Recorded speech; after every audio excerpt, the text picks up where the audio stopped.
Salam jumpa dengan Yulia Maria Pantil dari komunitas Indonesia Peduli Anak Gifted.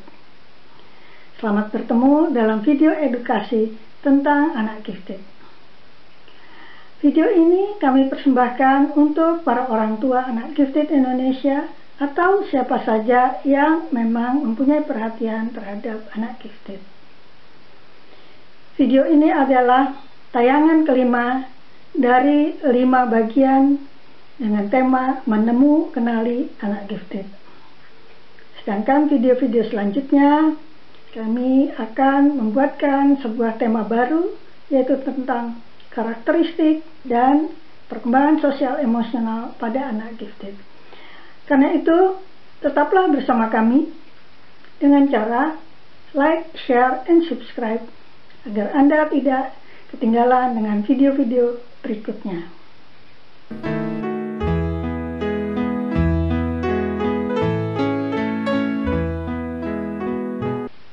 Bila pada video-video sebelumnya kita sudah membicarakan tentang berbagai teori bagaimana mengenali anak gifted yang sudah besar, itu biasanya dilakukan pada usia sekolah SD dengan cara melakukan tes IQ untuk menentukan apakah ia gifted atau tidak, atau melalui prestasinya. Kemudian juga teori yang mendasari tentang perkembangan anak gifted, yaitu Asynchronous Development Theory. Teori ini sudah memberikan pengetahuan kepada kita bahwa setiap anak gifted mempunyai pola perkembangan yang tidak sinkron. Dan Columbus Group mengatakan semakin tinggi IQ anak, akan terjadi ketidaksinkronan perkembangan yang semakin tajam. Selanjutnya kita juga sudah membicarakan tentang bagaimana kompleksitas dari seorang anak gifted melalui DLP Model of Giftedness. Nah, sekarang kita sudah mengetahui bahwa seorang anak gifted mempunyai skor IQ paling tidak 130 skala Wechsler. Dan ini baru bisa dipercaya jika tes IQ itu dilakukan pada usia di atas 5 tahun. Nah, bagaimana dengan anak-anak balita? Padahal giftedness adalah faktor bawaan. Seorang anak yang lahir akan membawa gen atau mempunyai karakter bawaan sebagai anak gifted. Dan biasanya yang kita temui di lapangan adalah orang tuanya kesulitan mengasuhnya. Dan kemudian orang tua jajan ke profesi, misalnya ke dokter atau psikolog, dan yang kebetulan tidak mengetahui bagaimana pola perkembangan anak gifted ini. Sehingga ia bisa salah diinterpretasi menjadi anak-anak yang mengalami masalah atau gangguan perilaku. Nah, untuk inilah kita akan bicarakan tentang bagaimana mendeteksi atau mengenali sinyal-sinyal anak gifted sejak dini, yaitu saat usia balita atau saat usia di taman bermain. Ini penting karena dengan begitu kita bisa memberikan pengasuhan yang sesuai dengan pola perkembangannya. Kita bisa mendukung keberbakatannya, dan kita bisa memberikan pengasuhan yang positif yang sangat berguna baginya dan berguna bagi perkembangannya selanjutnya. Ikuti terus video kami.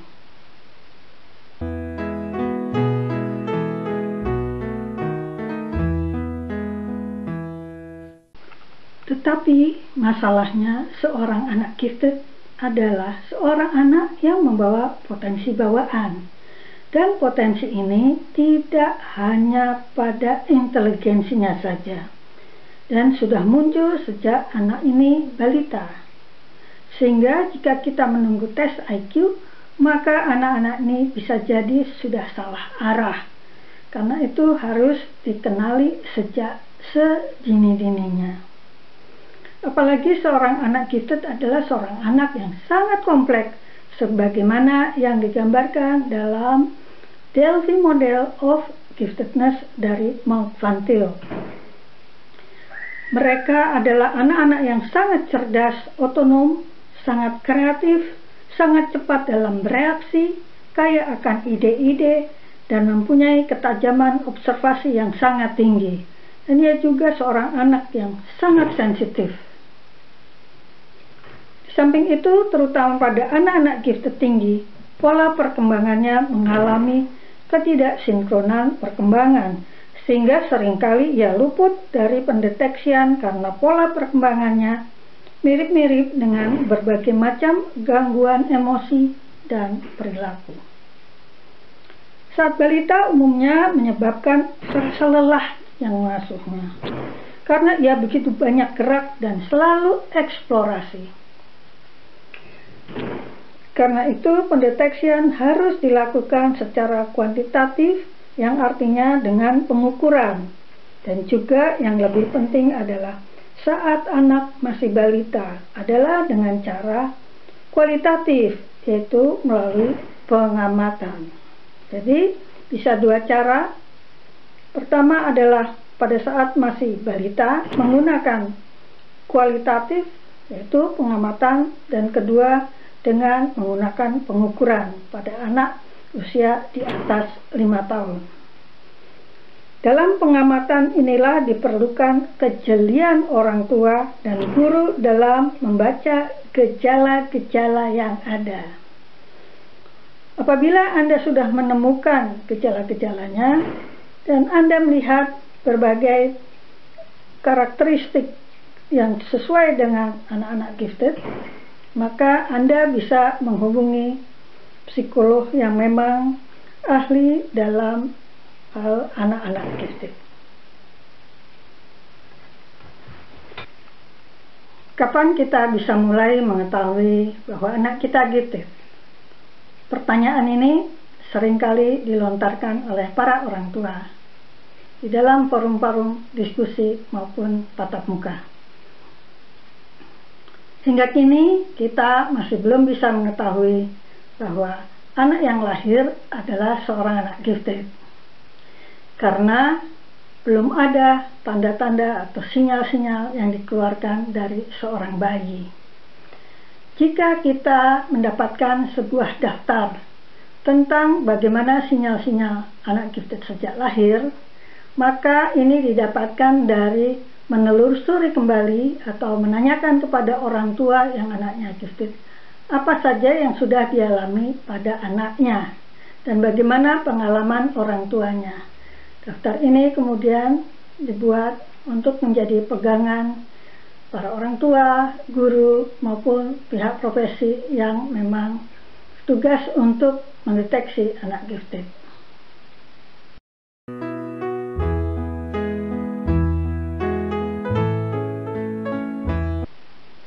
Sekarang kita akan bicarakan tentang anak dengan lompatan perkembangan. Jadi kita belum bisa memberinya nama anak gifted pada balita, tetapi anak dengan lompatan perkembangan. Itu dengan cara kita melihat sinyal-sinyalnya, karakternya, kepribadiannya, dan sebagainya. Kemudian kita bisa menyimpulkan atau mengatakan bahwa anak kita mempunyai indikasi sebagai anak gifted karena adanya lompatan perkembangan pada anak. Jadi akan disebut sebagai anak dengan lompatan perkembangan. Hari ini dikatakan demikian karena seorang anak gifted adalah anak yang mempunyai lompatan perkembangan dengan skala yang besar, waktunya singkat atau durasinya singkat, perkembangannya satu persatu tetapi tidak sinkron. Kelak apabila anak sudah cukup waktunya, yaitu usia di atas 5 tahun, atau perkembangan IQ-nya sudah maksimal, maka anak dapat diberi tes IQ. Dan apabila skornya melebihi 130 skala Wechsler, maka bisa disebut ya sebagai anak gifted. Nah, bagaimana dengan anak-anak yang mengalami lompatan perkembangan yang sangat jauh sehingga menyebabkan adanya disinkronitas perkembangan, dan ia menjadi seorang anak dengan perkembangan yang belakangan atau yang oleh Linda Silverman disebut sebagai late bloomer. Nah, pada anak-anak ini tentu sangat panjang waktunya untuk mendapatkan skor 130. Kalau begitu, dengan gejala-gejala adanya lompatan perkembangan kognitifnya, biasanya ditandai dengan profil IQ yang memang mengalami diskrepansi antara performance-nya dan verbalnya, di mana performance-nya sangat luar biasa, yaitu memenuhi kriteria sebagai anak gifted. Nah, kepada anak ini harus sudah diberi dukungan tentang giftedness-nya.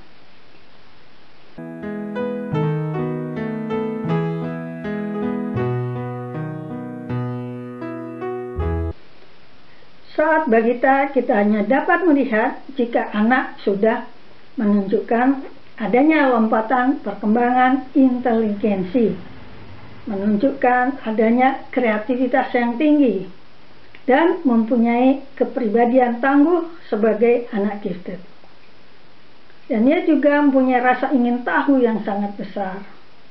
Biasanya anak-anak ini menjadi tukang geratak luar biasa. Ia melakukan eksplorasi terus-menerus. Dalam hal ini seperti ini, kita baru dapat mengatakan bahwa anak kita adalah anak yang mengalami lompatan perkembangan. Ia mempunyai perkembangan yang lebih maju dari teman sebayanya. Deteksi dapat kita lihat melalui, ini perlu kita ingat bahwa deteksi dapat kita lihat melalui satu, pola perkembangan alamiahnya, yaitu mengalami lompatan perkembangan berskala besar, berkembang satu-satu, waktunya cepat, mendahului teman sebayanya, tetapi tidak sinkron. Yang kedua, deteksi dapat kita lihat melalui karakteristik dan kepribadiannya. Yang ketiga, ini paling penting, jangan ditinggalkan, yaitu melalui produk inteligensi tingginya. Nah, ini nanti satu persatu akan kita bahas. Pola perkembangan alamiah ini ditunjukkan dengan adanya pola perkembangan dengan skala yang sangat besar, bahkan luar biasa melebihi teman-temannya atau melebihi milestone-nya. Ini harus diperhitungkan karena pola perkembangan yang sangat besar bisa jadi menyebabkan ketidaksinkronan yang juga sangat tajam. Jadi ada satu perkembangan yang jauh melebihi teman sebayanya, tetapi satu aspek tidak sinkron, satu aspek tidak mengikuti perkembangan yang lain secara harmonis. Satu aspek berkembang sangat jauh, tidak diikuti dengan aspek lain secara harmonis. Hal inilah yang seringkali menyebabkan kesulitan baik mengasuhnya di rumah, juga pada saat anak-anak ini berada di taman bermain maupun taman kanak-kanak. Ibu guru seringkali mengalami kebingungan dengan anak ini karena tidak bisa mengikuti atau tidak bisa diberi program yang biasa sebagaimana teman-temannya.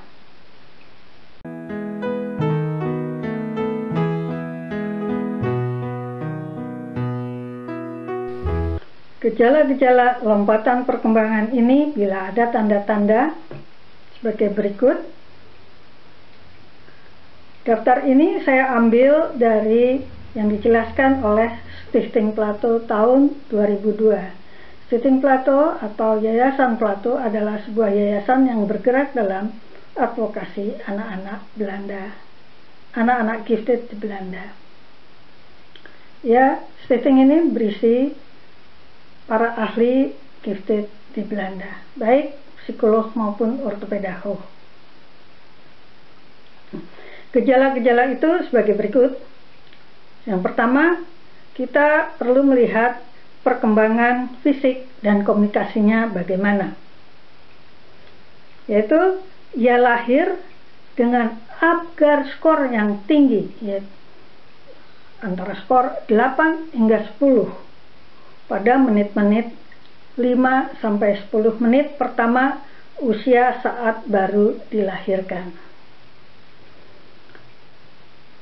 Skor Apgar adalah skor yang diberikan pada bayi yang baru lahir atas pemeriksaan pernapasan, denyut nadi, tonus otot, warna, dan reaksi terhadap rangsangan. Pemeriksaan dilakukan mulai menit pertama, menit kelima, dan menit ke-10. Pemeriksaan menit kelima dan ke-10 merupakan pemeriksaan yang paling penting untuk melihat bagaimana kondisi anak selanjutnya. Skor Apgar sendiri berada dalam range 1 hingga 10. Anak dengan kelahiran normal harus mempunyai skor antara 7 hingga 10. Jika ia mempunyai skor di bawah 4, maka ia memerlukan bantuan atau tindakan segera. Istilah Apgar sendiri diambil dari Dr. Virginia Apgar yang mengembangkan skor ini di tahun 1952. Gejala lompatan perkembangan fisik dan komunikasi selanjutnya adalah umumnya lahir dengan berat lebih besar atau lebih berat dari rata-rata anak baru lahir. Jadi anak ini memang lebih berat bila dibandingkan dengan anak lain yang baru lahir. Ia lebih cepat membangun kontak mata dan membalas senyuman. Mempunyai perkembangan motorik yang lebih cepat daripada teman sebayanya, yaitu motorik halus dapat dilihat melalui perkembangan yang lebih cepat dalam perkembangan, melihat ke tangan, mengambil mainan, memainkan tangan di depannya, mengambil mainan dengan dua tangan, mengambil dan memasukkan mainan ke suatu tempat, bermain, memberi, dan menerima. Perkembangan motorik kasarnya juga lebih cepat dilihat melalui perkembangan kapan ia mulai merangkak, berdiri dan stabil jika dilepas, menegakkan badan, merambat, dan berjalan. Sedangkan perkembangan komunikasi yang lebih cepat dapat kita lihat melalui perkembangan bagaimana pada usia berapa pada saat ia mulai dengan membalas senyuman, bereaksi terhadap namanya, mengatakan dada, baba, gaga, bereaksi jika dipanggil namanya, melambaikan tangan dah. Perkembangan bicara yang sangat cepat, berbicara dengan dua kata yang mempunyai makna, namun sebaliknya, sebagian dari anak-anak ini juga mengalami keterlambatan bicara. Memahami beberapa kalimat yang digunakan sehari-hari, bermain dengan anak lain. Yang kedua adalah perkembangan kepribadian dan karakteristiknya. Ia lahir sebagai bayi yang sangat waspada, cepat menangis ya apabila mendengar suara-suara dari sekitarnya. Ia sangat tidak sabaran. Ini bisa terlihat apabila jam menyusui sudah tiba dan Anda terlambat 1 menit, ya sudah akan berteriak-teriak. Ia sangat sensitif, bukan hanya secara fisik, misalnya saja alergi, tetapi juga sensoriknya juga sangat sensitif. Mempunyai pola hidup yang tetap dan teratur. Ini tanda-tanda perfeksionis. Contohnya, yang paling sering adalah apabila kita menaruh sesuatu benda misalnya, dan besoknya berada di tempat lain. Padahal dia biasa melihat di tempat yang semula itu. Nah, dia akan protes dan minta supaya benda itu dikembalikan ke sana. Begitu juga apabila melihat susunan misalnya di lemari, susunan gelas atau piring berubah posisi, dia akan minta supaya dikembalikan. Ia menuntut banyak perhatian dan seringkali sangat tergantung. Ini sangat sulit ya, untuk bayi-bayi ini sangat sulit apabila harus diasuh oleh orang lain. Tidak bisa, karena dia biasa dengan ibunya misalnya. Kemudian ibunya harus pergi dan diasuh oleh orang lain, dan orang lain akan mengalami kesulitan dalam menjaganya. Dia sebetulnya walaupun dia tergantung dari ibunya atau pengasuhnya, tapi sebetulnya dia dapat menolong diri sendiri. Dan seringkali juga karena dia pandai menolong diri sendiri, dia cepat sekali bisa mengganti pakaian sendiri, mencuci tangan sendiri, gosok gigi sendiri, atau bahkan kita tidak boleh ikut campur andai kata dia mau menggosok gigi. Mempunyai pendapat sendiri dan keras kepala. Ini menyebabkan orang tua yang mengasuh atau pengasuhnya mengalami kesulitan untuk memerintahnya. Dan mempunyai inisiatif sendiri. Tidak bisa diarahkan ya. Dia mempunyai inisiatif sendiri, mempunyai pendapat sendiri, keras kepala. Ini memang sungguh menyulitkan dalam pengasuhan. Tidak tahan pengulangan-pengulangan. Nah, ini akan kesulitan pada waktu berada di sekolah karena tidak bisa diminta untuk menghafal atau menulis halus berulang-ulang dan sebagainya. Dan dia akan mengalami stres dan frustasi. Tanda-tanda lompatan perkembangan kognitif itu yaitu bisa kita lihat bahwa anak belajar membaca dan menulis sendiri tanpa diajari. Biasanya ia belajar melalui iklan-iklan atau logo-logo, lalu mencoba mengenal huruf dan menyambung-nyambungnya menjadi kata. Ia kemudian belajar menulis tanpa diajari. Perkembangan ini umumnya dimulai di usia seputar 3 tahun, saat mana anak-anak lain belum mampu atau bahkan banyak diantaranya yang juga sudah dimulai lebih muda. Jangan lupa bahwa perkembangan ini bisa dimulai saat anak usia sekitar 3 tahun, tetapi juga banyak diantaranya yang sudah mulai usia 2 tahun. Yang kedua adalah adanya lompatan perkembangan dimensi, langsung pada perkembangan 3 dimensional.